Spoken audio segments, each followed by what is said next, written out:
Hi, let's talk about fanboyism and where I think it comes from. I think some people think that a person gets attached to a company because they think that company cares about them.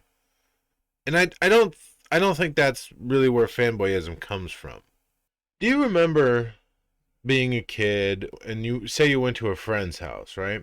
And they're like, "Hey, I got the new console." And you're like, "Oh, that's great. Let's try it out." And you play it and you enjoy it. But in the back of your mind, you're like, "Oh man, I don't have this."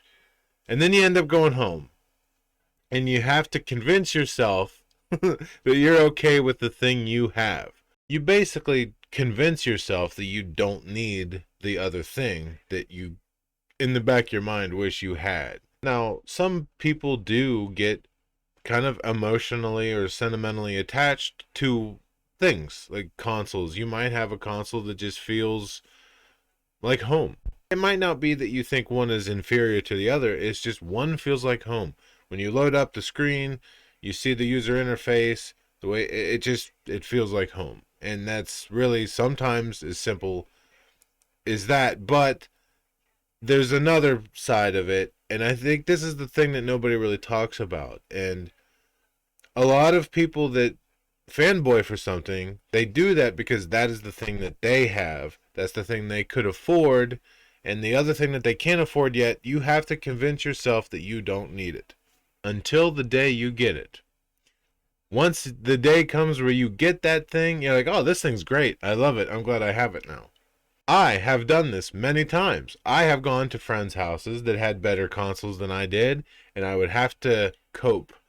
Fanboyism is copium. And when you have to cope with not having something, you convince yourself that what you have is good and you don't need the other thing.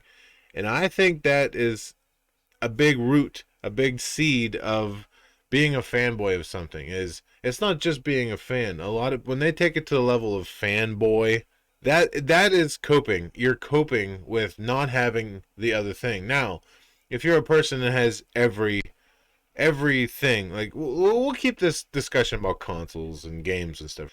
If you own them all and you still fanboy for one, it's probably because that one feels like home. Everything about it feels comfortable, cozy.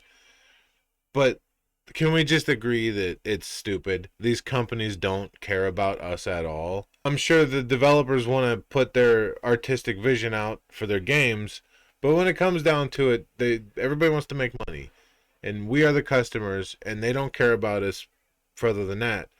Think about it a little bit, and think about any time that somebody had something that you wanted and you couldn't get, and what did you tell yourself? It's just coping. I think that's where a lot of this comes from. And I'm not shaming anyone for not being able to afford every console or any. That is not what this is about. What I'm saying is sometimes you get a console and that's what you have. And you have to convince yourself that that is the best thing. I did that for the longest time with consoles and PC. I didn't have a PC, so I convinced myself that console gaming was better. I never went as far to say I was a fanboy of console gaming, but I coped. And I believe that fanboyism and copium are basically the same thing. There's some things that people will cope and fanboy over, but then other things in life, you need more and more and more. It's not good enough. Like, just imagine everyone convincing themselves everything they had was enough and they didn't always want more. I know this was kind of a strange little video, and but it's just something that I've thought about a lot, and I oddly don't hear a lot of people talk about it. Could I be wrong? Absolutely, but from my own personal experience, I think a lot of it comes from just you got to cope with what you have. So, if you were the one person to watch this video, I appreciate it. Thank you very much. It means a lot to me, and I will see you in the next one.